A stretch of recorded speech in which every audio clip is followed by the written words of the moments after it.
오늘 하나님 말씀 마태복음 16장 17절과 18절 2절 말씀입니다. 마태복음 16장 16절과 17절 2절 말씀을 우리 한 절씩 돌아가면서 교독하겠습니다. 제가 16절을 읽고 여러분들이 17절을 읽겠습니다. 제가 16절을 읽도록 하겠습니다. 마태복음 16장 16절을 제가 읽겠습니다. 시몬 베드로가 대답하여 이르되 주는 그리스도시요 살아계신 하나님의 아들이시니이다.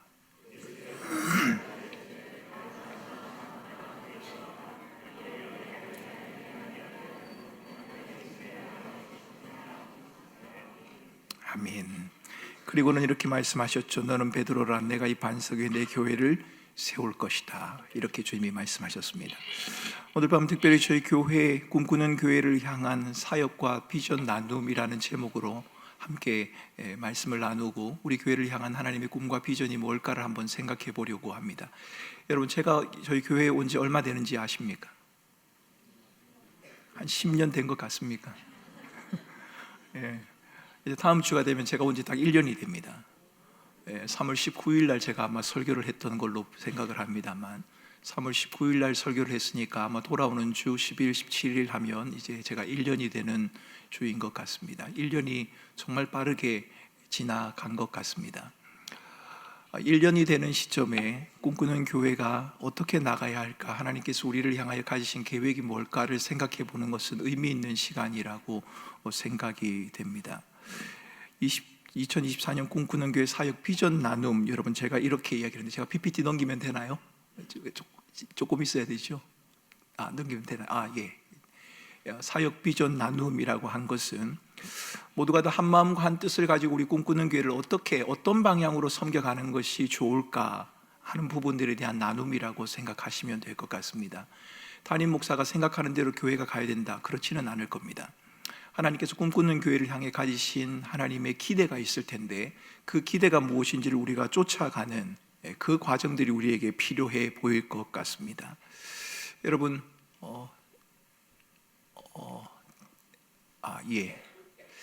하나님께서 우리에게 주신 세 가지의 보물이 있다고 성경은 말합니다. 선물이라고도 그렇게 말하죠. 여러분, 성경을 읽다 보면 성경 속에 하나님이 우리에게 주신 세 가지의 비밀스러운 보물들, 선물들이 있습니다. 그 중에 첫 번째가 뭔가요?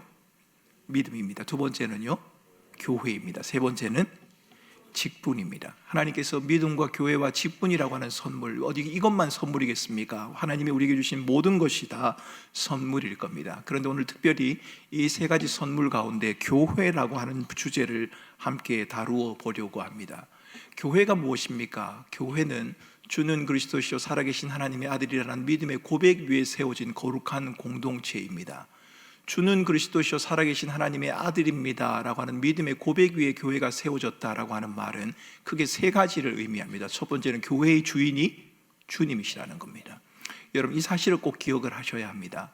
교회의 형편과 상황이 우리의 기대에 미치지 못하는 경우도 있고 때로는 교회가 어려움으로 몸살을 앓는 경우도 있습니다. 그럴 때마다 우리는 생각하기를 이 교회가 사람의 것인 것 같다는 생각을 할 때가 있습니다. 그런데 그렇지가 않습니다. 교회는 주님의 것입니다.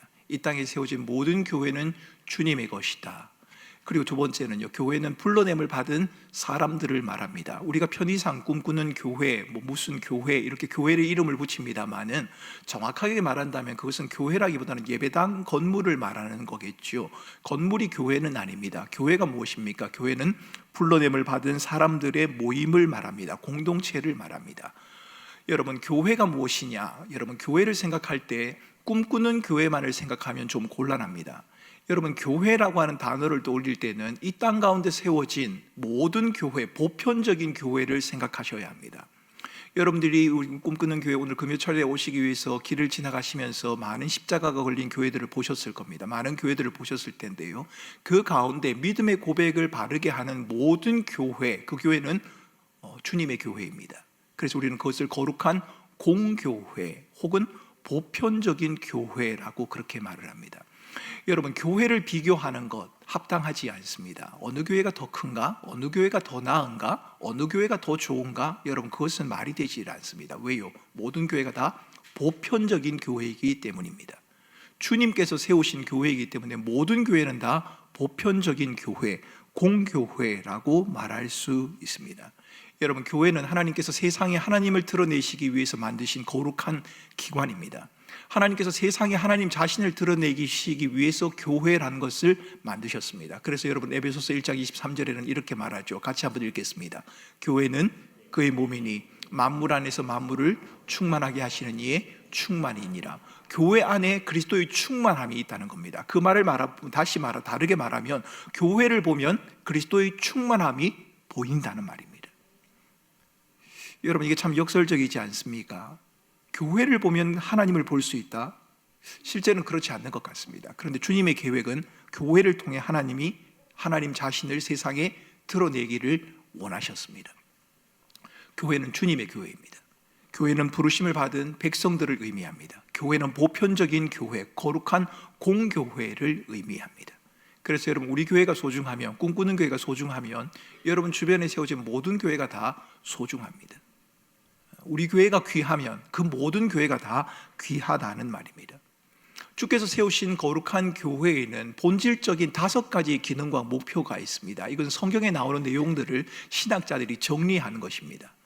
교회가 가지는 5가지의 기능이 있는데요. 첫 번째가 예배고, 두 번째는 선교이고, 그리고 교육, 양육, 교제, 봉사, 섬김이라고 하는 겁니다. 이게 교회의 기능이다라고 말하기도 하고, 교회의 목표다라고 말하기도 하고, 교회의 본질이다라고 그렇게도 말합니다. 교회라면 마땅히 이 5가지가 교회 안에서 이루어져야 한다는 겁니다. 여러분, 이 가운데 하나를 살펴보겠습니다. 한 가지씩 살펴볼 텐데, 첫 번째는 예배입니다. 여러분, 이 예배의 주제는 이번 주일 제 설교 본문과 관련이 있기 때문에 제가 그냥 짧게 말하겠습니다. 예배는 여러분, 하나님께서 세우신 교회의 목표 가운데 가장 중요한 목표다, 가장 본질적이고 가장 핵심적인 목표다라고 해도 틀리지 않습니다. 여러분, 출애굽기를 읽어보면 하나님께서 이스라엘 백성들을 불러내기를 원하십니다. 하나님께서 불러내기를 원하시는데 왜 불러내려고 하시는 줄 아십니까? 이 백성들을 불러내서 나를 경배하기 위함이다, 나를 예배하기 위함이다라고 그렇게 말을 합니다. 여러분, 하나님께서는 예배 받기를 원하십니다. 하나님의 하나님 되심을 드러내는 행위, 그것이 바로 예배입니다. 여러분, 교회의 본질이 뭐냐라고 물을 때 많은 분들이 여러 가지 대답을 할 수 있습니다. 교회의 본질은 선교다라고 말을 하기도 하고, 교회는 교육과 양육을 해야 하는 곳이다라고 말을 하기도 합니다. 교회는 교제가 이루어져야 된다라고 이렇게 말할 수도 있습니다만, 단연코 우리가 말할 수 있는 교회의 궁극적인 목표는 예배입니다. 존 파이프 목사님은 이런 말씀을 했습니다. 이 책 속에 나오는 내용인데요. 자, 같이 함께 읽어보겠습니다. 자, 시작.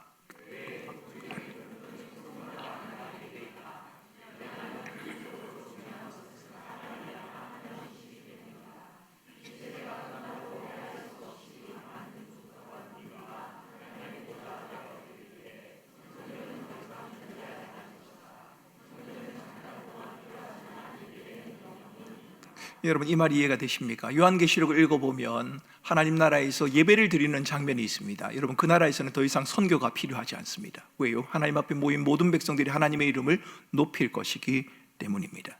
여러분, 교회의 근본적인 목표, 기능, 본질은 뭔가? 예배라는 것입니다.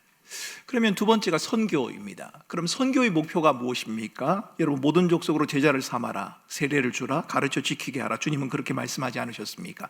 예배가 교회의 가장 핵심적이고 근본적인 목표요 본질이라고 말하면 선교의 목표는 무엇입니까? 모든 민족들이 예배하게 하는 것입니다. 하나님을 알지 못하는 자들이 하나님을 알고 하나님의 위대하심을 높이고 찬양하도록 하는 것, 여러분, 그것이 바로 선교가 목표하는 거란 말입니다. 시편 67편에는 그렇게 말하죠. 하나님이여 민족들로 주를 찬송하게 해달라, 모든 민족으로 주를 찬송하게 해달라, 열방은 기쁘고 즐겁게 노래할지니라 라고 말합니다. 여러분, 선교는 모든 민족이 하나님의 위대하심을 인정하는 것, 예배하게 하는 것이 목표라는 겁니다. 그러면 여러분, 우리는 예배와 선교의 기능, 그것을 관계를 한번 생각해 볼 필요가 있습니다. 선교의 목표가 모든 민족이 하나님의 위대하심을 인정하고 기뻐하는 것이라면 예배와 선교는 그럼 서로 경쟁하는, 서로 다른 영역인가? 그렇지 않습니다. 예배는 선교의 목표입니다. 선교를 통해서 우리가 뭘 이룬다고요? 열방들이 하나님을 예배하게 하는 것입니다. 그들이 하나님을 하나님으로 인정하게 하는 것, 여러분, 그것이 바로 선교의 목표입니다. 동시에 예배는 선교의 동력원입니다. 여러분, 누가 선교할 수 있습니까? 예배자가 선교할 수 있습니다. 하나님의 위대하심을 아는 자가 선교할 수 있는 겁니다. 하나님의 위대하심을 찬양할 수 있는 자가 하나님의 복음을 전할 수 있다는 말입니다. 그래서 여러분, 예배와 선교는 서로 다른 영역이 아니라 동전의 앞뒤와도 똑같습니다. 예배는 선교의 목표이고 예배는 동시에 선교의 동력원이 되어진다는 겁니다. 여러분, 세 번째 교회의 본질적인 기능은 교육과 양육이라고 말할 수 있습니다. 교육과 양육. 여러분, 이 교육과 양육은 마태복음 28장 20절 말씀에 나옵니다. 선교에 대한 지상명령이라고 말하는 이 본문 속에 모든 것을 가르쳐 지키게 하라라고 그렇게 이야기를 하지요. 모든 것을 가르쳐 지키는 과정, 저는 이것을 지식과 동의와 신뢰의 과정이다라고 이렇게 말씀드리고 싶습니다. 머릿속으로 아는 것만으로도 족하진 않겠죠. 물론 머릿속으로 아는 것이 필요합니다만 거기에 대해서 적극적으로 동의를 하고 동의하는 그 사실을 신뢰하고 살아가도록 만드는 것, 여러분, 이것이 바로 믿음의 요소라고 말할 수 있지 않습니까? 우리가 주일학교에서 아이들에게 가르칩니다. 주일학교 아이들을 가르치는 이유가 무엇입니까? 성경 지식을 많이 하도록 하기 위해서. 그것도 맞긴 합니다. 그런데 많은 지식에만 멈추어버리고 아이들이 거기에 동의를 하지 않는다면 주일학교를 끝난 다음에 아이들은 세상으로 나가버리고 말 것입니다. 그 지식에 대해서 적극적으로 동의를 할 수 있어야 되고 동의한 그 말씀을 붙들고 살아가는 신뢰의 과정이 있어야 합니다. 이것이 바로 교육과 양육이 목표하는 바입니다. 네 번째 기능이 있습니다. 그것은 교제라고 하는 것입니다. 여러분, 교제의 뜻은 코이노니아라고 하는 헬라어로 쓰입니다만 이 뜻은 뭔가 하면 누군가와 무언가에 관여한다, 참여한다는 것입니다. 여러분, 간섭하는 게 아니고요, 참여하는 것을 의미합니다. 이것을 잘 보여주는 성경이 하나 있는데 그것이 뭔가 하면 로마서에 우는 자와 함께 울고 기뻐하는 자와 함께 웃어주는, 즐거워하는, 이것이 바로 참여한다는 겁니다.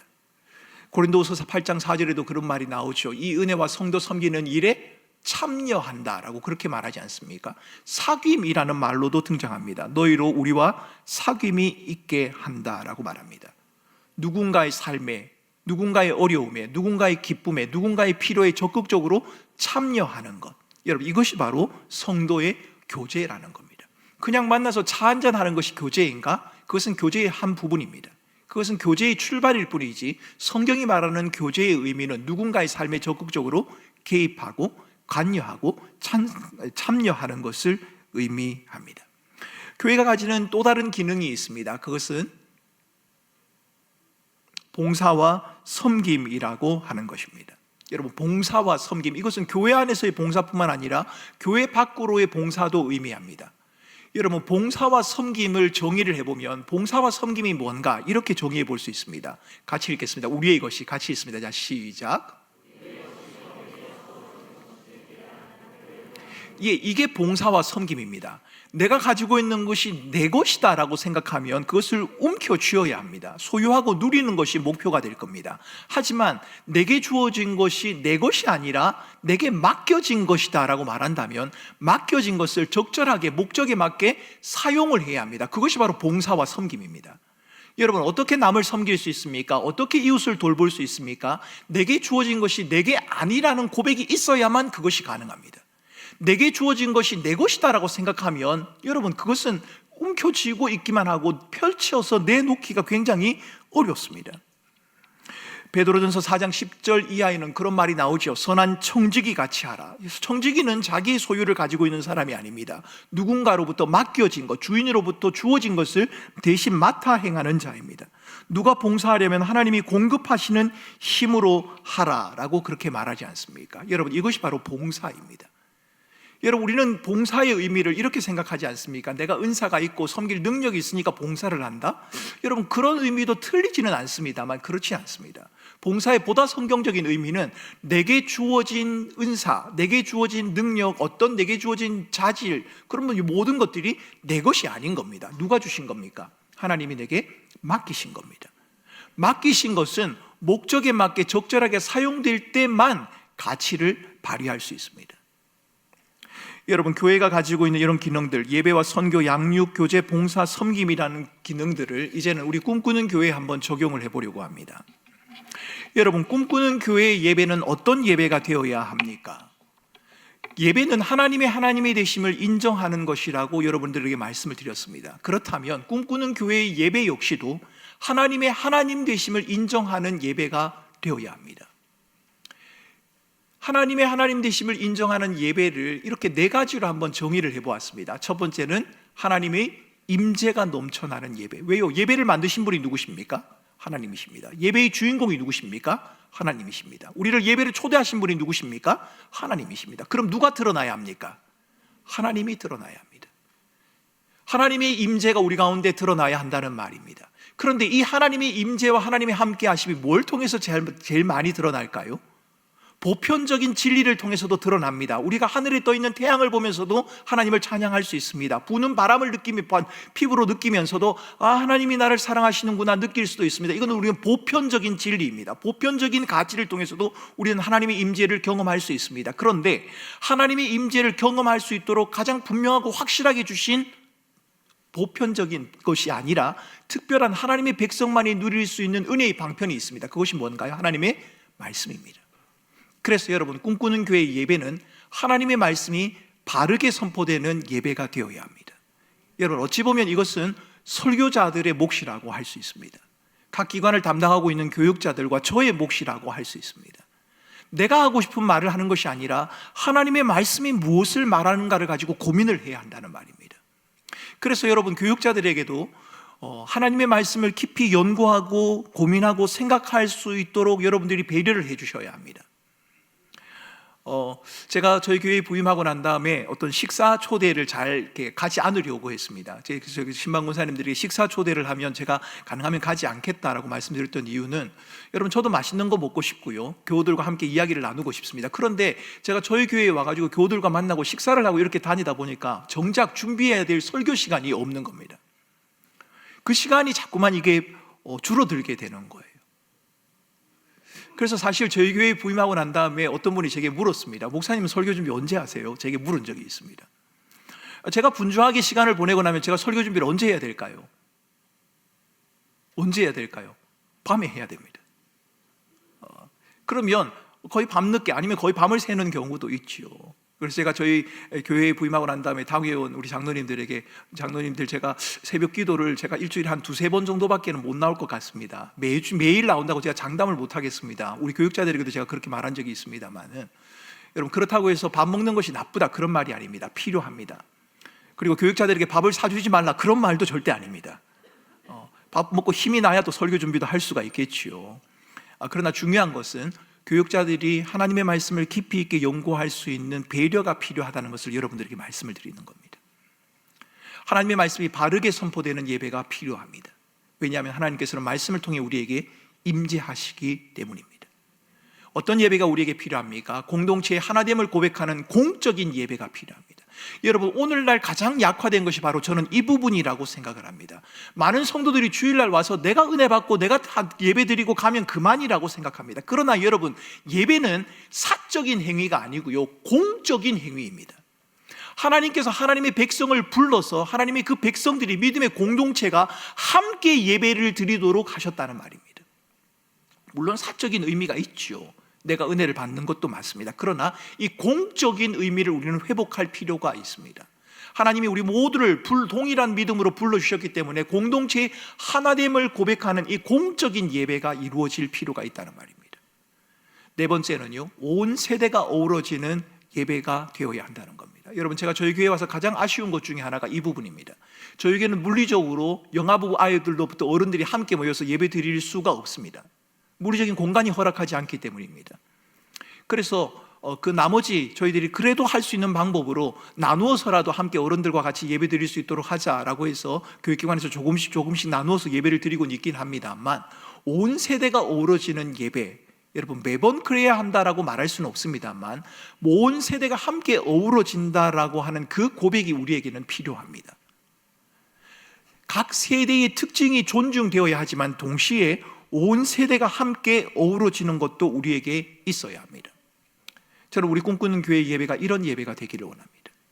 하나님의 임재가 넘쳐나는 찬양을 통해서, 말씀을 통해서, 기도를 통해서 하나님의 임재가, 하나님이 우리를 만나주시고 하나님이 우리 가운데 임하시는 그런 예배, 하나님의 말씀이 선명하게 선포되어지고 분명한 하나님의 말씀이 바르게 가르쳐지는 그런 예배, 그리고 공동체의 하나됨을 확인하고 온 세대가 어우러지는 그런 예배를 우리는 보고 싶습니다.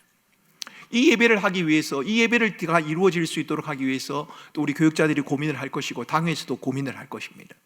예배의 방법이나 어떤 방편이 아니라 어떻게 하면 예배를 좀 더 화려하게 해볼까? 어떻게 하면 예배를 좀 더 이렇게 폼나게 해볼까? 좀 더 이렇게 좀 나이스하게 해볼까? 이것을 고민하는 것이 아니라 어떻게 하면 예배 가운데 하나님의 임재를 경험할 수 있을까? 어떻게 하면 예배 가운데 하나님의 말씀이 바르게 전달되어지고 어떻게 하면 예배에 나온 공동체가 하나인 것을 확인할 수 있을까? 어떻게 하면 어린아이로부터 어르신까지 모두가 다 함께 어우러지는 그런 예배를 드릴 수 있을까? 우리는 그것을 고민해야 한다는 겁니다. 여러분, 제가 저희 교회에 부임하고 난 다음에 첫 주인지 둘째 주인지는 제가 잘 모르겠습니다만 제가 이렇게 말한 적이 있습니다. 모자실에서 아이들을 안고 예배드리는 분들도 어려워하지 말고 본당에 들어와서 예배드리셔도 괜찮다고 제가 그렇게 말씀드린 적이 있습니다. 그런데 여러분, 그 말을 듣고 운 부모가 있다는 사실을 아십니까? 얼마나 마음고생이 많았겠습니까? 본당에 와서 함께 예배 드리고 싶어요. 예배의 찬양 속에 빠져들고 싶단 말입니다. 그런데 아이와 함께 한다는 그 부담감 때문에 아이가 울고 찡찡거리는 그것이 다른 사람에게 혹 부담이 되면 어떻게 할까 하는 그런 불편함들 때문에 마음을 졸이고 있다가 들어와도 괜찮습니다. 애가 좀 찡찡거리면 어떻습니까? 우리도 옛날에 다 찡찡거렸습니다 라고 말하니까 그 말이 그분에게 위로가 되었다는 말입니다. 여러분, 이것은 목사의 한마디 말이 아니라 우리 교회의 전체적인 분위기가 그러해야 한다는 겁니다. 예배 시간에 아이들이 찡찡거리는 모습을 보고 눈치를 준다면 누가 거기서 예배를 드릴 수 있겠습니까? 우는 아이를 함께 안아주기도 하고 함께 다독여주기도 하고 아이 때문에 일주일 내내 시달리고 힘들어하는 부모를 위해서 그 한 시간 예배에 전념할 수 있도록 하기 위해서 교회가 배려를 하기도 하고 살피기도 하고 돌보기도 하는, 그래서 젖먹이 아이로부터 연세 많은 어르신까지 모두가 다 함께 어우러지는 그런 예배, 여러분, 그런 예배가 우리에게 필요하지 않겠느냐 말입니다. 여러분, 우리 이호성 목사님이 찬양을 인도하고 있는데요, 찬양을 인도하면서 이 목사님이 제게 물은 적이 있습니다. 목사님, 어떤 찬양을 원하십니까? 예배 찬양을 어떻게 하면 좋겠습니까? 그래서 제가 이도수 목사님에게 그렇게 이야기를 했습니다. 모두가 다 예배에 참여하고 찬양을 잘할 수 있는 곳으로 하면 됩니다. 회중들이 잘 부를 수 있는 찬양이면 됩니다. 어떤 곡이든 괜찮습니다. 새로운 곡을 배울 수도 있고 신곡을 배울 수도 있고 빠른 곡을 할 수도 있고 찬송가를 할 수도 있고 다 할 수 있는데 모든 회중들이 함께 예배할 수 있도록, 함께 찬양할 수 있도록만 그렇게 해주면 됩니다. 여러분, 온 세대가 어우러지고 공동체의 하나됨을 확인할 수 있는 공적인 예배가 우리 꿈꾸는 교회의 예배였으면 좋겠습니다. 모두가 다 하나님의 임재를 경험하고 선명하게 선포되어지는 그 하나님의 말씀을 부여잡고 한 주간을 살아가기로 결단하는 그런 예배의 모습을 우리는 기대한다는 말입니다. 여러분, 선교는 어떻습니까? 선교에 대해서는 제가 부임하고 얼마 되지 않아서 선교 주일이 있었을 때 제가 한번 설교를 한 적이 있는 것 같습니다. 여러분, 선교의 방법에는 여러 가지가 있습니다. 선교의 패러다임에도 여러 가지가 있습니다. 그런데 저희 교회가 지향하고 강조점을 두고 있는 선교는 디아스포라 선교입니다. 여러분, 디아스포라 선교가 무엇입니까? 우리가 나그네지 않습니까? 흩어진 사람들, 우리도 흩어진 사람입니다. 이 세상에서 흩어져 사는 사람들입니다. 흩어져 사는, 나그네로 살아가는 우리들이 나그네로 살아가는 또 다른 사람들을 환대하고 돌아보며 그들에게 복음을 전하는 일, 이것이 바로 디아스포라 선교입니다. 성경에 가라라고 그렇게 말했기 때문에 지금까지는 우리가 가야 했습니다. 아프리카로도 가고 아시아로도 가고 남미로도 가고 중동으로도 가고 선교사를 보내는 일에 열심을 했습니다. 그런데 세월이 흐르다 보니 가서 만날 수 있는 사람들이 우리를 찾아왔습니다. 우리 주변에 그런 사람들이 너무 많이 와 있단 말입니다. 그들에게 복음을 전하고 그들을 환대하는 일, 바로 이것이 바로 디아스포라 선교입니다. 그들을 환대하는 것이죠. 그들에게 복음을 전하지요. 복음을 받아들인 그들을 제자로 양육합니다. 그들이 현지로 돌아갔을 때 현지의 지도자로서, 선교사로서 각자의 삶의 영역에서 영향력을 미칠 수 있도록 우리 교회가 섬기는 일들을 기꺼이 감당해야 한다. 여러분, 이 디아스포라 선교를 우리 교회가 감당하려고 하는 겁니다. 이미 저희들이 감당하고 있는 부분도 있지요. 그리고 저희 교회 선교가 강조해야 되는 것 중에 하나가 바로 거점 지역 선교라는 겁니다. 여러분, 가야 될 곳이 너무 많습니다. 선교지에서 후원을 요청하고 단기 선교를 보내달라는 것이 너무 많습니다. 우리 교회가 그 모든 것을 다 할 수는 없습니다. 그 중에 특정한 어떤 지역을 선정하게 될 것입니다. 그리고 그 지역을 입양을 하게 될 겁니다. 그분들을 물리적으로 입양한다는 말이 아니라 그 지역이나 그 종족을 입양을 하고 그곳에 선교사를 파송을 하고 지속적이고 다양한 단기 선교를 하게 될 겁니다. 여러분, 이것은 제가 만든 것이 아니고요, 제가 있었던 그 교회를 분립개척했던 그 모교회에서 그렇게 해왔던 일입니다. 인도네시아에 있는 한 종족을 입양을 했습니다. 데리고 왔다는 말이 아니라 물리적인 입양을 한 것이 아니고 개념적으로 그것을 입양을 한 겁니다. 그래서 그곳에 단기 선교를 매년 갔습니다.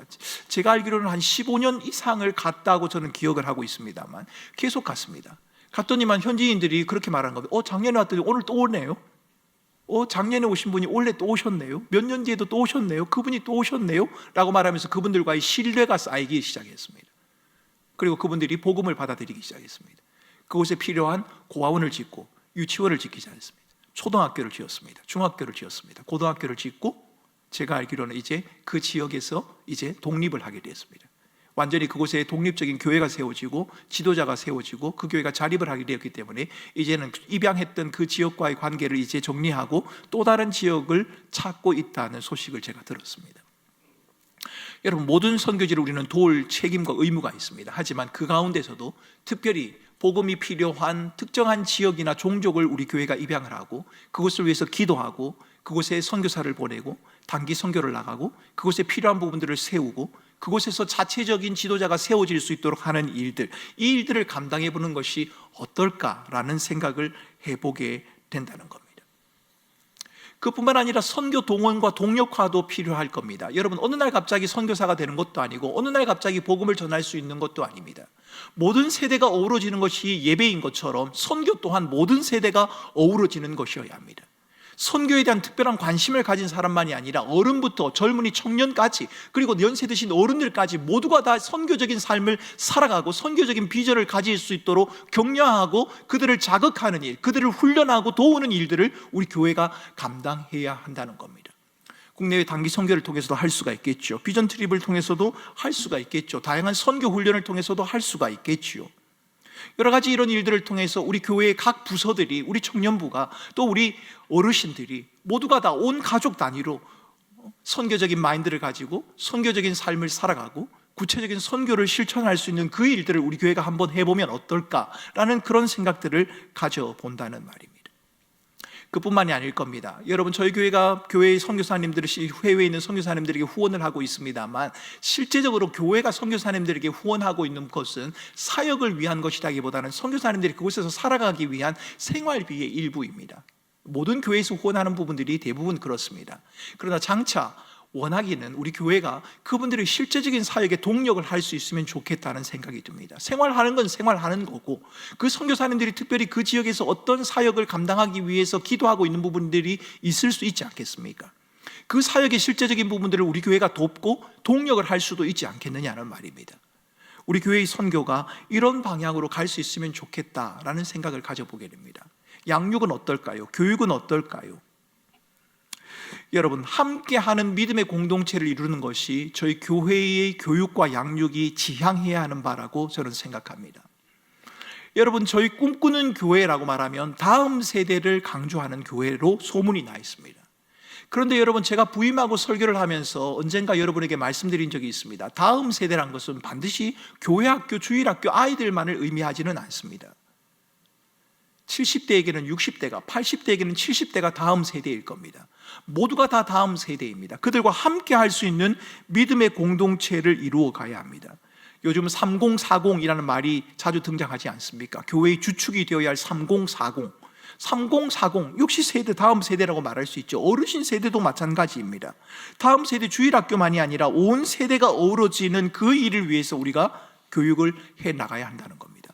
교회 학교 교육에도 열심을 내야 하지만 성인 양육에도 열심을 내야 하고 청년들을 위한, 청년들에게 필요한 양육과 교육에 대해서도 관심을 가져야 할 겁니다.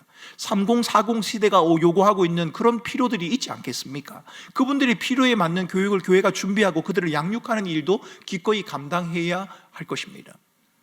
말씀드렸던 것처럼 교육이 목표하는 바는 이 세 가지입니다. 지식과 동의와 신뢰라고 하는 겁니다. 여러분, 이 세 가지는 여러분의 머릿속에 늘 기억하시면 좋겠습니다. 왜냐하면 이것이 바로 우리의 신앙의 모습과도 동일하기 때문입니다. 믿음이 무엇입니까? 라고 말할 때 믿음은 지식과 동의와 신뢰의 합작품입니다. 이렇게 말하면 믿음이 맞습니다. 많은 지식을 가졌는데 동의가 되어지지 않는 것은 믿음이라고 말할 수 없습니다. 동의는 하지만 몸으로 움직여지지 않는 신뢰의 부분이 결여되어 있다면 그것도 온전한 믿음이라고 말할 수 없습니다. 동의와 신뢰를 해야 되는데 지식이 부족하다면, 자신이 동의하고 신뢰하고 있는 부분이 뭔지 불확실하다면 그것도 온전한 믿음이라고 말할 수 없습니다. 그래서 온전한 믿음이라고 하는 것은 지식과 동의와 신뢰가 함께 어우러지는 합작품이다. 여러분들의 믿음을 점검할 때도 이것을 가지고 점검을 해보시면 됩니다. 내게 충분한 지식, 바른 지식이 있는가, 하나님에 대한 바른 이해가 있는가를 확인해 보셔야 합니다. 그리고 그 믿는 바에 대해서 내가 지금 동의를 하고 있는가, 동의하고 있는 그 바가 내 삶 가운데 실천되어지고 있는가. 여러분, 이것을 설교를 들을 때도 마찬가지입니다. 주일 설교를 듣고 난 다음에도 주일 설교 본문에 대한 그 지식에 대한 알미 있는가, 그 본문이 뭘 말하는지, 목사가 설교하고 있는 그 설교의 내용들에 대한 이해가 내게 있는가, 그리고 거기에 대해서 내가 지금 동의를 하고 있는가, 동의하지 않고 있다면 어떤 부분이 동의가 되지 않는 건가, 왜 내가 그게 동의가 되지 않는 건가, 이걸 짚고 넘어가야 한다는 겁니다. 동의가 되었다면 그 말씀을 내 삶 가운데 어떻게 실천할 것인가, 어떻게 따라갈 것인가 하는 신뢰의 부분이 필요하게 되겠죠. 여러분, 이것이 바로 저희 교회 학교뿐만 아니라 모든 성도들의 양육의 목표요 패러다임이라고 생각을 하시면 됩니다. 이것을 가지고 우리는 교육을 진행하게 될 것입니다. 이런 과정들을 만들고 있는 중입니다. 새가족 과정, 성숙자 과정, 제자 과정, 사명자 과정, 이렇게 각자의 과정에 맞는 양육들을 교회가 제공을 하고 훈련을 해가려고 합니다. 지금부터 조금씩 준비되고 있는 중이고요, 하반기에 조금 시작해보고 2025년도부터는 좀 더 본격적으로 시작을 해보려고 합니다. 나름대로 목표들이 다 있습니다. 새가족 과정은 새가족 과정대로, 성숙자 과정은 성숙자 과정대로, 제자 과정은 제자 과정대로, 사명자 과정은 사명자 과정대로 나름대로의 목표가 있습니다. 이런 목표들을 가지고 저희들이 양육, 교육을 하는 것들을 교육자들이 한번 준비해 보도록 하겠습니다. 이런 것들로 교육을 진행을 합니다. 소그룹 나눔도 할 수가 있겠죠. 전체 강의도 할 수 있겠죠. 이것도 저것도 안 되는 분들을 위해서는 영상 강의라도 저희들이 제공을 해드려야 하지 않겠습니까? 여러분, 제가 특별히 강조하고 싶은 것은 필독서와 독서 나눔 부분입니다. 본인이 직접 읽고 본인이 직접 고민을 해보셔야 합니다. 여러분, 공부도 그렇습니다만 신앙도 마찬가지입니다. 본인이 직접 해보셔야 합니다. 그래야 그게 좀 더 마음에 와 닿습니다. 교사대학, 부모교육, 가정세우기, 직분자 교육 등등 여러 가지 양육 체계를 저희들이 한번 준비해 보도록 하겠습니다. 무엇을 위해서요? 교회의 본래의 목적을 드러내기 위해서입니다. 지식과 동의와 신뢰라는 그 틀 안에서 성도들이 그리스도의 온전한 사람으로, 바울이 에베소서에서 말하는 것처럼 그리스도의 온전한 사람으로 자라갈 수 있도록 하기 위해서 이것들을 준비해 보는 겁니다. 왜 저렇게 다양한 것으로 소그룹 나눔도 하고 전체 강의도 하고 형상 교육도 하고 왜 그렇게 할까? 여러분, 가능하면 많은 성도들이 그 양육에 참여할 수 있도록 하기 위해서 그러는 겁니다. 여러분, 이처럼 교회가 가지고 있는 본질적인 기능을 수행해가는 우리 꿈꾸는 교회의 존재의 목적, 여러분, 우리 꿈꾸는 교회가 왜 이곳에 있어야 합니까? 왜 꿈꾸는 교회가 필요합니까? 라고 누군가가 묻는다면 저는 이렇게 대답할 것 같습니다. 자, 밑에 있는 글씨를 한번 읽어봅니다. 꿈꾸는 교회가 시작.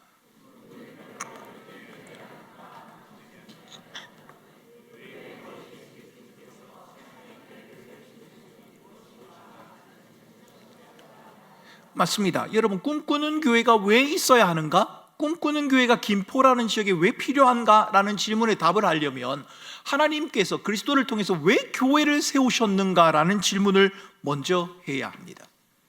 여러분, 교회는 교회를 위해서 존재하지 않습니다. 어떻게 하면 우리 교회가 좀 더 커질 수 있을까? 어떻게 하면 우리 교회가 좀 더 좋은 교회가 될 수 있을까? 사람들에게 칭찬을 받는 교회가 될 수 있을까? 그 고민도 나쁘지는 않습니다만 그것은 교회에 대한 본질적인 질문이 될 수 없습니다. 왜냐하면 교회는 교회를 위해 존재한 것이 아니기 때문입니다. 주님은 교회를 좀 더 키우기 위해서 교회를 만드신 것이 아닙니다. 주님은 교회를 통해서 하나님을 세상에 나타내고 싶어 하시는 그 본래적인 목적을 지니고 계십니다. 여러분, 교회는 하나님의 영광을 위해서 존재합니다. 그리고 중요한 것은 교회가 어디에 존재한다고요? 교회는 세상에 존재하고 있습니다. 여러분, 우리 교회가 천상에 있는 것이 아니지 않습니까? 우리 교회는 이 세상 가운데 존재하고 있습니다. 이 세상 가운데서 하나님의 영광을 드러내야 한다는 것 결코 쉬운 일이 아닐 겁니다. 그런 점에서 여러분, 신학자들은 교회를 전투적인 교회다 이렇게 표현을 했습니다. 왜냐하면 날마다 싸워가야 하기 때문입니다. 누구와 싸워가야 하나요? 세상과도 싸워야 할 일이 있겠지만 세상처럼 되고 싶어하는 우리의 본성과 싸워야 한다는 겁니다. 여러분, 한번 생각해 보십시오. 제가 설교를 준비하면서 어떻게 하면 하나님의 말씀을 드러낼 수 있을까? 하나님의 뜻이 뭘까? 하나님의 원하심이 뭘까를 고민하지 않고 내가 어떻게 하면 교인들을 설득할 수 있을까? 어떻게 하면 교인들로 하여금 움직이게 할 수 있을까? 어떻게 하면 내가 생각하는 것을 이룰 수 있을까? 여러분, 이것을 고민한다면 말입니다. 나타나는 것은 같을런지는 몰라도 본질적인 목적은 다르다는 말입니다. 여러분, 교회는 교회를 위해서 존재하지 않습니다. 교회는 하나님의 영광을 위해서 세상 가운데 존재하고 있습니다. 그런데 이 세상의 유혹이 너무 강하기 때문에 이 본능적인 것을 거절하기 위해서 치열한 싸움을 날마다 해가야 한다는 겁니다. 여러분, 교회의 존재 목적을 이루기 위해서 필요한 가치가 있는데, 여러분, 여러 가치가 있습니다. 성경 속에 여러 가치가 있습니다. 그래서 교회들마다 그 가치를 선택합니다. 사랑이라고 말하기도 하고요, 섬김이라고 하는 교회도 있고요, 여러 가지가 있습니다. 그런데 여러분, 저는 꿈꾸는 교회가 함께 하기 위해서, 꿈꾸는 교회가 교회의 본질을 드러내기 위해서, 교회의 목적을 드러내기 위해서 필요한 가치를 저는 함께라고 하는 단어를 선택했습니다. 함께. 왜 그랬을까? 저는 두 가지 이유 때문입니다. 첫 번째는 성경적인 이유고, 또 한 가지는 현실적인 이유 때문입니다. 성경적인 이유는 여러분, 성경 속에 함께라는 단어가 너무 많이 나옵니다. 믿음이라는 단어만큼 많이 나옵니다. 특별히 교회가 세워진 다음에, 사도행전에서 초대교회가 세워진 다음에 바울이 각 교회들을 향해서 서신서를 보내면서 그 서신서 속에 많이 등장하는 단어가 있는데, 함께, 서로라고 하는 단어입니다. 더구나 교회는 부름받은 공동체이지 않습니까? 개인이 아니라 함께 하는 사람들이지 않습니까? 그렇기 때문에 저는 함께라고 하는 단어를 매우 좋아합니다. 현실적인 이유도 있습니다. 공동체적인 삶이 와해되고 있다는 현실입니다. 신앙도 개인화가 되잖아요. 그냥 와서 조용히 예배드리고 가면 그만이지 않습니까? 내가 은혜 받고 내가 헌금하고 내가 할 것만 하면 다라고 생각하지 않습니까?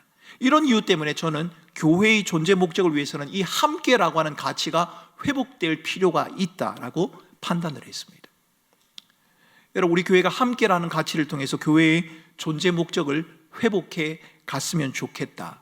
여러분, 이것이 목회자요, 설교자로서의, 담임 목사로서의 바람입니다. 함께, 여러분, 함께라고 하는 것은 세 가지로 말할 수 있습니다. 누구와 함께? 또 누구와 함께? 모두 함께. 그리고는요, 이웃과 함께입니다. 주님과 함께. 이건 개인 경건의 영역이라고 말할 수 있습니다. 내가 주님과 동행하는 겁니다. 전인격적인 삶의 변화죠. 지식과 동의와 신뢰, 내 삶 가운데 이루어지는 겁니다. 내가 학생으로서, 내가 부모로서, 내가 직장인으로서 내게 주어진 삶의 영역에서 주님과 동행하는 삶을 살아갑니다. 이것이 주님과 함께입니다. 모두 함께는 뭔가요? 모두 함께하는 곳이 크게는 두 군데가 있습니다. 하나는 교회고 하나는 가정입니다. 참 안타까운 것은 많은 그리스도인들이 교회 안에서는 하나님의 은혜를 사모하고 예배드리는 일에 열심을 쓰고 은혜 가운데 살아가기를 원하면서도 가정 가운데서는 하나님의 은혜와 하나님의 도우심과 하나님의 인도하심을 경험하지 못하는 경우가 많이 있습니다. 참 안타까운 일입니다. 그런데 여러분, 에베소서를 읽어보면 하나님께서는 이 세상의 영광스러운 기관으로 교회를 세우셨고요, 영광스러운 기관으로 교회를 세우신 다음에 그 교회와 같이 영광스러운, 교회에 버금가는 영광스러운 기관이 또 하나 있다고 말했는데, 그것이 바로 부부입니다. 가정입니다. 하나님은 가정을 향해서 영광스러운 교회라고 하는 표현을 사용하셨습니다.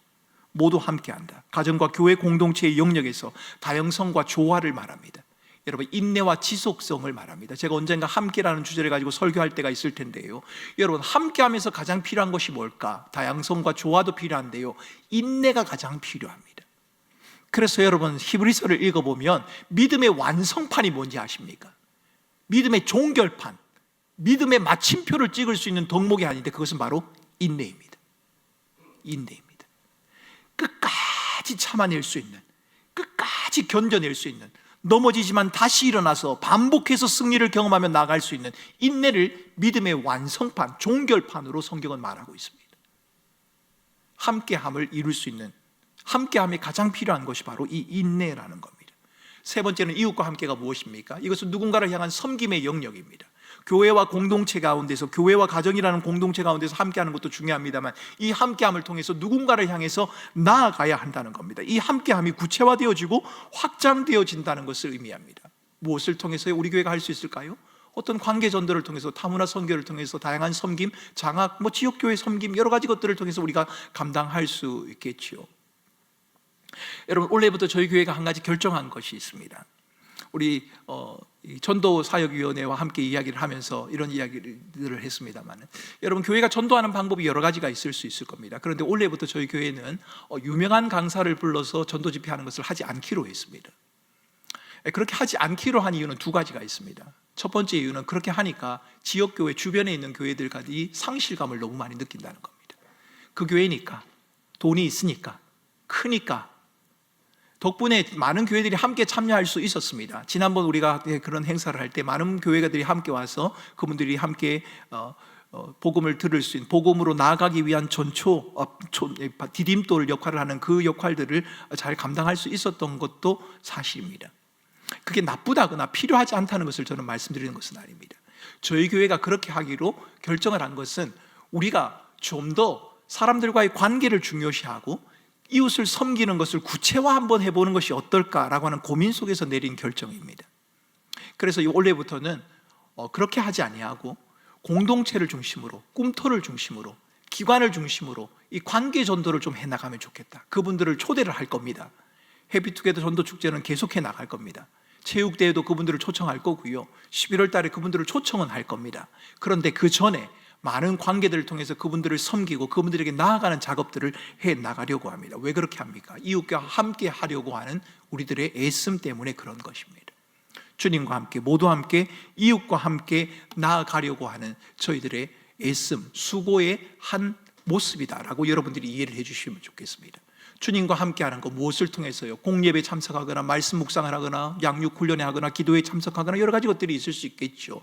그 외에도 있을 겁니다. 저희 교회가 하고 있는 도시락 봉사에 여러분들이 참여를 하시든지, 아니면 드리밍 센터가 만들어지면 그곳에서 여러분들이 다문화 사람들을 섬길 수 있는 그 방안들을 하시든지, 여러 가지 것들을 통해서 주님과 함께하는 길들을 찾을 수가 있을 겁니다. 가정과 교회 공동체의 동력을 위해서는 꿈터나 다양한 소그룹들, 가정예배의 여러 가지 1인 1사역들을 통해서도 감당해 나갈 수가 있겠죠. 여러 가지 일들을 통해서 저희 교회는 여러분들이 가정과 교회 공동체에서의 함께함을 경험할 수 있도록 교육자들이, 또 교회가, 당회가 여러분들에게 그것을 제공할 수 있도록 힘쓰고 애쓰고 노력해 보겠습니다. 이웃을 향해서 나가는 것도 마찬가지일 겁니다. 여러분, 교회가 가지고 있는 5가지 기능, 그리고 교회의 본질적인 목적, 교회가 존재하는 이유, 그리고 우리 교회가 가지는 중요한 가치, 함께라고 하는 그 가치 위에 저희 교회가 꿈꾸는 수 있는 4가지의 비전을 한번 생각해 보았습니다. 제가 이걸 한글로 하면 참 좋은데, 여러분들의 실력을 믿고 제가 영어를 감히 써왔습니다만, 제가 영어를 잘해서 그런 건 절대 아니고요, 영어를 쓴 것은 제가 아니고 제가 부임하기 전 꿈꾸는 교회가 먼저입니다. 왜냐하면 제가 꿈꾸는 교회 홈페이지 보니까 드리밍이라고 이렇게 나오더라고요. 드리밍 처치 이렇게 나왔습니다. 그래서 그러면 기왕이면 내가 꿈꾸는 교회 담임 목사로 가서 드리밍이라는 단어를 자주 쓰면 좋겠다. 왜냐하면 드리밍 처치니까요. 그래서 다 드리밍이 붙었지 않습니까, 앞에. 그렇죠. 여러분, 이것은 여러분들이 기억하셔야 하는 것이 있습니다. 이 4가지 비전은 담임 목사가 정하고 결정한 것이니까 무조건 해야 된다, 그렇지 않습니다. 하나의 가능성일 뿐입니다. 저도 뭘 해야 될는지 사실은 아직 잘 모르겠습니다. 그래서 이 단서를 달았습니다. 밑에 있는 글씨를 읽어보겠습니다. 자, 시작. 맞습니다. 이 4가지는 그릇과 같습니다. 이렇게 생각하시면 됩니다. 드리밍 처치 네트워크나 드리밍 센터나 드리밍 스쿨이나 드리밍 홈타운이나 이 모든 것은 그릇과 같습니다. 이 그릇에 우리가 뭘 담아야 할까? 그것을 우리 꿈꾸는 교회 성도들과 함께 고민하고 저희들이 선택을 해 나가야 할 겁니다. 하나님이 허락하시면, 그리고 모두의 마음이 함께하면, 함께하는 것이 중요합니다. 여러분, 저는 예전에 이런 말을 들은 적이 있습니다. 제가 아주 존경하는 목사님이신데요, 사역을 성공적으로 마무리하셨습니다. 은퇴하셨습니다. 은퇴를 하시고 사역을 참 잘 마무리하시고 사역하시는 동안에도 무리가 없었고요, 그 교회는 아주 본이 되는 교회였고 아름다운 교회였고 칭찬을 받는 교회였습니다. 그런데 그 교회에서 목사님이 은퇴를 하고 난 다음에 교우들이 모여서 하는 이야기를 제가 우연히 들었는데, 그분들이 그러시더라고요. 우리 목사님은 하고 싶은 거 자기 마음대로 다 하고 갔네. 저는 그 말이 충격이었습니다. 정말 그분이 그런 분이라면, 자기 하고 싶은 걸 자기 마음대로 하는 분이라면 저는 충격받지 않았을 겁니다. 맞아. 그런데 저는 그분은 그렇지 않았거든요. 늘 그럴 때마다 교인들에게 이야기하고 상의하고 고민하고 그렇게 해서 했는데도 불구하고 그러시더라는 겁니다. 우리의 연약함 때문에 그렇게 말할 수도 있겠죠. 느껴지는 본인의 주관적인 느낌 때문에 그렇게도 말할 수 있을 겁니다. 여러분, 제가 말씀드리는 것은 그렇게 말하는 것은 나쁘다거나 그렇게 말하고 있는 분이 잘못됐다, 그것을 제가 말씀드리려고 하는 것이 아니라 함께 한다는 것이 중요하다는 것을 말씀드리는 겁니다. 조금 늦더라도 함께 가야 합니다.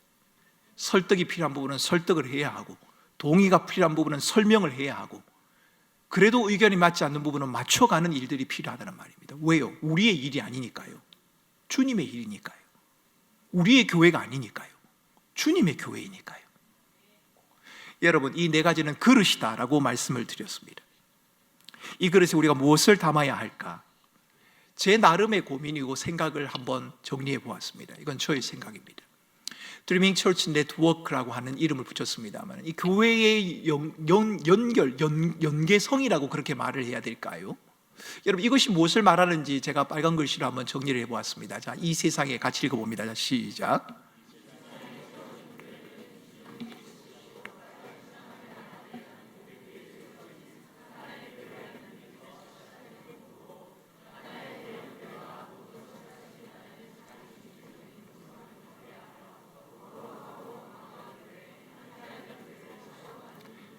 예, 저는 우리 꿈꾸는 교회가 지역 교회나 지역 사람들로부터 꿈꾸는 교회니까 그 일을 했네, 저는 이 말을 듣고 싶지 않습니다. 꿈꾸는 교회가 하지 않으면 그 일을 할 수 없네, 그 말도 듣고 싶지 않습니다. 저는 꿈꾸는 교회가 하나의 대형 교회이고 사람들로부터 주목받는 큰 교회라는 말도 듣고 싶지 않습니다. 저는 오히려 꿈꾸는 교회가 모든 교회와 함께하는 교회라는 말을 듣고 싶습니다. 꿈꾸는 교회를 인해서 연약한 교회들이 세워질 수 있으면 좋겠고, 주님의 뜻을 위해서라면 우리 교회의 독단적인 힘이 아니라 함께 뜻을 모으는 교회들과 기꺼이 동력할 수 있는 그런 교회가 될 수 있으면 좋겠단 말입니다. 여러분, 제가 이런 생각을 하는 것은 하나의 대형 교회가 모든 것을 할 수 있다는 자기중심적인 본성, 여러분, 우리는 이것을 경계해야 합니다. 교회가 교회다움을 이루기 위해서 가장 치열하게 싸워야 되는 것은 자기 자신이다. 저는 여러분에게 그렇게 말씀을 드렸습니다. 그것은 우리의 신앙생활에서도 마찬가지고 교회에서도 마찬가지입니다. 큰 교회가 나쁘다, 그렇지 않습니다. 큰 교회도 필요하고 크지 않은 교회도 필요합니다. 그러나 큰 교회이기에 모든 것을 다 할 수 있다, 아주 위험한 발상입니다. 옳지 않다는 말입니다. 함께하는 교회를 세워가는 운동, 여러분, 그것이 바로 드리밍 처치 네트워크입니다. 여러분, 우리 교회가 어떤 사역을 꿈꾸고 있는데 그 사역을 우리 지역에 있는 그 멀지 않은 교회에서 이미 그 사역을 시작했다고 한번 생각을 해보십시오. 그러면 여러분, 저희들은 구태여 그 사역을 일부러 만들 필요가 없을 겁니다. 왜요? 잘하고 있는 교회를 도와주면 되지 않습니까? 사람이 필요하면 우리 교회 성도들이 그때 가서 봉사를 하면 되지 않겠습니까? 여러분, 이것이 바로 드리밍 처치 네트워크라는 겁니다. 그 일 위해서 어떤 일들을 해볼 수 있을까요? 여러분, 제가 부임하기 전에 이미 저희 교회가 한번 시도를 했던 일인데요, 분리개척도 생각해 볼 수 있겠죠. 동일한 핵심 가치, 방향성을 가지고 있는 여러 교회를 하나의 큰 교회보다는, 큰 나무 한 그루보다는 숲을 이루는 그 형태의 아름다운 교회들의 모습을 꿈꿔볼 수도 있겠지요. 지역사회에서 특정 사역을 잘 감당하는 교회를 지원하고 동력할 수도 있겠죠. 네트워크를 형성할 수도 있겠죠. 누군가가, 어느 교회가 우리 교회보다도 어떤 사역을 특별하게 더 잘하고 있다, 그러면 우리가 크니까 그 사역 할 수 있으니까 우리가 하자, 그것보다도 잘하고 있는 그 교회와 함께 동력을 하는 방법도 있지 않겠습니까? 여러분, 우리 지역뿐만 아니라 농어촌에 있는 교회에 대한 관심도 가져야 할 겁니다. 우리는 어쩌면 도시에 있는 모든 교회들은 이미 농촌과 어촌, 시골에 있는 교회의 덕을 봤다라고 해도 틀린 말이 아닐 겁니다. 시골에 계셨던 분들이 도심지로 올라와서 공부를 하고 직장을 얻으면서 도시교회가 커진 것 아닙니까?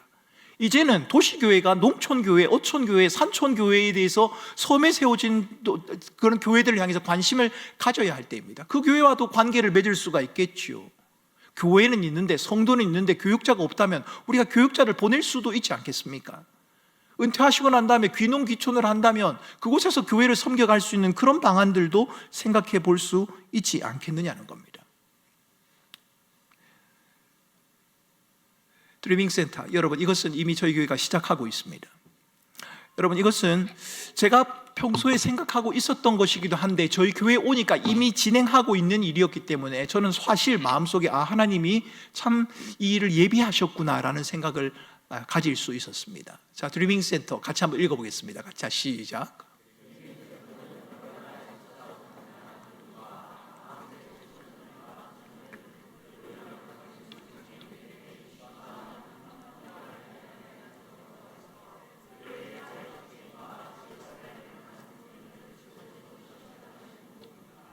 네, 드리밍 센터는 다양한 세대를 위한 문화 나눔 공간, 장애인들을 위해서, 또 디아스포라 외국인들을 위해서, 지역 내 어려운 분들을 위해서 뭐 등등 여러 계층들을 위해서 사용되어지는 공간, 또 그들과 함께하는 사역들을 의미합니다.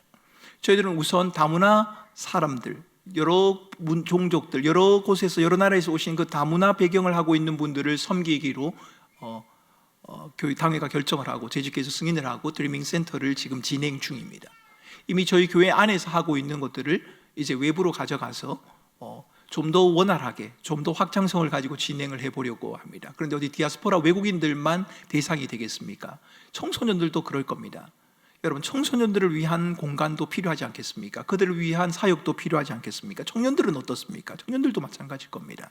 어르신들도 마찬가지죠. 그래서 여러분, 드리밍 센터가 가지고 있는 특징은 확장성이라고 하는 겁니다. 하나님께서 우리로 하여금 어떤 일을 어디까지 하기 싫은지는 잘 모르겠습니다.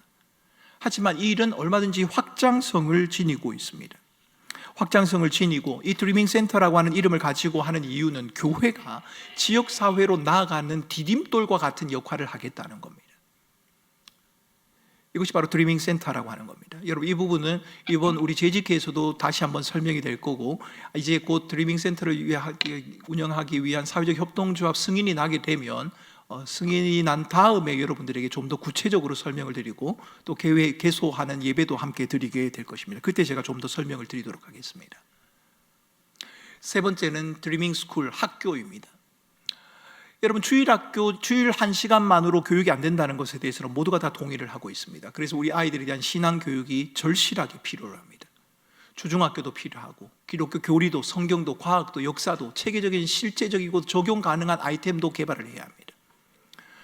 인재도 양성해야 하고요. 여러분 신학교에 진학하고 있는 사람들의 숫자가 줄어들고 있다, 뭐 그런 이야기도 여러분 들으셨을 겁니다. 언젠가 뭐 세월이 지나고 나면 여러분들이 여러분 교회의 담임 목사를 구하지 못하는 그런 일도 있을 겁니다. 그런 분들도 우리가 빌려갈 필요가 있겠죠. 어디 교회의 지도자만 그렇겠습니까? 사회 각계의 지도자들도 마찬가지입니다. 그 아이들을 훈련하고 가르치는 일들이 우리에게는 필요합니다. 세상 모든 영역 속에서 지도자가 되어지고, 교회 지도자로서 말씀을 전하는 사람들뿐만 아니라 그 아이들에게 양질의 신앙의 교육을 제공해 줄 수 있는 그런 운동들이 좀 필요합니다. 그게 학교일 수도 있고요, 아니면 주중학교일 수도 있고요, 어떤 대안학교일 수도 있고요. 어떤 형태가 될는지 저는 잘 모르겠습니다. 하나님께서 우리 꿈꾸는 교회를 통해서 어떤 일들을 하실는지 저는 잘 모르겠습니다만, 한 가지 분명한 것은 주일날 한번 아이들을 불러서 신앙교육하는 것만으로 아이들의 신앙을 양육하기는 너무 힘든 세상이라는 겁니다. 그래서 이 일을 위해서 좀 더 집중적이고 치밀한, 또 세심한 수고와 애씀과 노력이 필요하겠다. 그래서 드리밍 학교, 또 연구소라고 하는 이름을 붙여본 겁니다. 이미 저희 교회의 교육계 재직계 부서 가운데 연구소가 있습니다. 교회학교 연구소가 있는데요, 지금 교육자들이 그냥 병행을 하고 있습니다만, 할 수만 있다면 차후에 좀 더 전문적인 지식을 가지신 분들, 도와주실 수 있는 분들, 특정 영역에 헌신할 수 있는 우리 교우들, 또 그런 전문가들이 함께 합쳐서 우리 주일학교 아이들을, 또 우리 부모님들을, 우리 청년들을 돕고 섬길 수 있는 그런 일들을 교회가 감당하면 좋겠다라는 생각을 해보게 된다는 말입니다. 마지막 한 가지는 드리밍 홈 앤 타운이라고 하는 겁니다.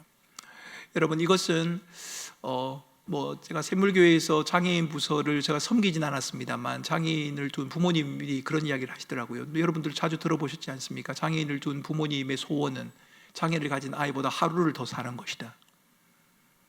그것이 부모님들의 소원이랍니다. 이 아이들이 어떻게 될까? 이 아이를 어떻게 해야 될까? 이런 고민들이 있다는 겁니다. 여러분, 근데 요즘은 우리 장애인 아이들만 그렇지 않지 않습니까? 연로하신 어르신들을 요양원으로 보내야 할 때 이 어르신들을 어떻게 해야 되는가? 이것도 우리의 고민이 되지 않습니까? 돌봄이 필요한 사람들이 너무 많다는 겁니다. 여러분, 선교사님들도 마찬가지겠죠. 뭐 해외에서 선교를 하다가 돌아왔는데 어디에 묵어야 하나, 어디 쉬어야 하나, 뭐 고민을 할 수밖에 없지 않습니까? 회복과 심이 필요한 사람들이 어디 한둘이겠습니까? 그런 분들에게 교회가 회복과 심을 위한 장을 좀 제공할 수 있으면 얼마나 좋을까? 교회의 공간을 그렇게 좀 활용해 볼 수 있으면 얼마나 좋을까라고 하는 그런 생각들을 가져보게 된다는 겁니다. 그런데 여러분, 제가 이렇게 말씀드린 것은 하나의 큰 그릇에 불과합니다. 이 그릇에 무엇을 어떻게 담아낼는지 그것은 당회가 고민을 해야 하고, 또 우리 교회가 함께 고민을 해야 되는 문제이기도 합니다. 하지만 무엇을 담든 간에 우리에게 꼭 필요한 과제가 있습니다. 우리가 꼭 극복을 해야 하고 또 함께 풀어가야 하고 함께 진행해야 되는 과제가 5가지가 있습니다. 첫 번째가 뭔가요? 가치와 정신의 공유입니다. 왜 그것을 해야 합니까? 왜 교회가 그것을 해야 하느냐고 했을 때 모두가 다 그렇습니다, 교회가 그것을 해야 합니다 라고 하는 동의가 되어야 한다는 겁니다. 여러분, 목사의 설교가 중요한 이유가 뭔지 아십니까? 목사의 설교가 중요한 이유는, 그리고 제가 여러분들에게 권해드리는 것은, 가능하면 여러분들은 많은 유명한 목사님들이 계십니다만 가능하다면 이 설교 저 설교를 듣지 않으시는 것이 여러분들에게 유익할 겁니다. 왜냐하면 들으면 틀린 말은 아닌데 강조점이 조금씩 다 다를 겁니다. 그러다 보면 이게 비교가 되기 시작합니다. 그리고는 내가 마음에 맞는 것에 끌리게 됩니다. 그런데 공교롭게도 그것이 본인이 속한 교회에서 추구하고 있는 것과 일치를 하면 별 문제가 되지 않습니다. 그런데 그것이 일치하지 않으면 마음속에 부정적인 감정이 일어나기 시작합니다. 그 교회는 그런데 우리 교회는 왜 그래? 그 교회는 그렇게 한다는데 우리 교회는 왜 그렇게 하지? 그렇게 되면 여러분들의 신앙이 별로 유익하지 않습니다. 그래서 여러분, 혹시 다른 유명한 목사님들의 설교를 들으실 때에도 주일 설교나 그냥 하는 설교는 듣지 마시고요, 어떤 거는 여러분들에게 유익이 되시냐면 성경 강해 있지 않습니까? 사사기 강해, 구약 개론, 이런 것들 말입니다. 성경을 통으로 볼 수 있는, 그야말로 성경을 그냥 볼 수 있는, 그것은 제가 여러분들에게 권해드립니다만, 일반 목사님들의 설교는 이 정년철 목사의 설교를 듣는 것으로 만족하시기 바랍니다. 아멘 하시는 분이 별로 없어서 제가 믿기 좀 어렵습니다만은, 절대 그러지 말라는 건 아닙니다.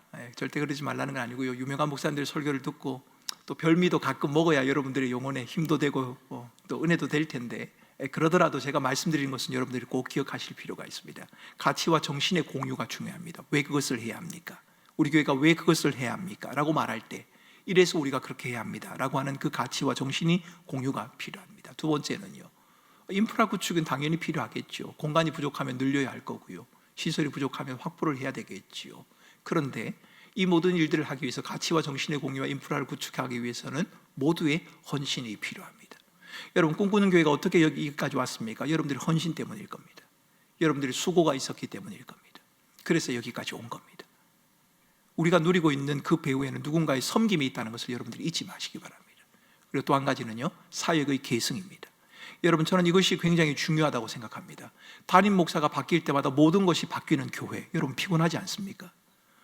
교육자가 바뀔 때마다 그 부서의 모든 것이 다 바뀌는 부서, 힘들 겁니다. 이번 목사님은 또 뭘 하려나? 이번 목사님은 또 뭘 바꾸려나? 여러분, 이것은 별로 바람직하지 않습니다.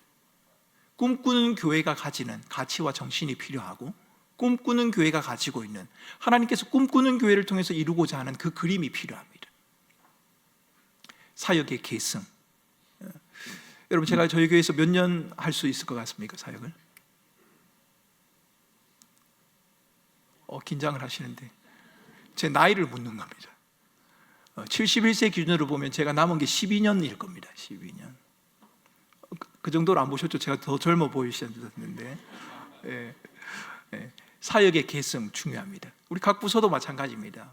유아부도, 영아부도, 초등부도, 러비아도, 유디코도.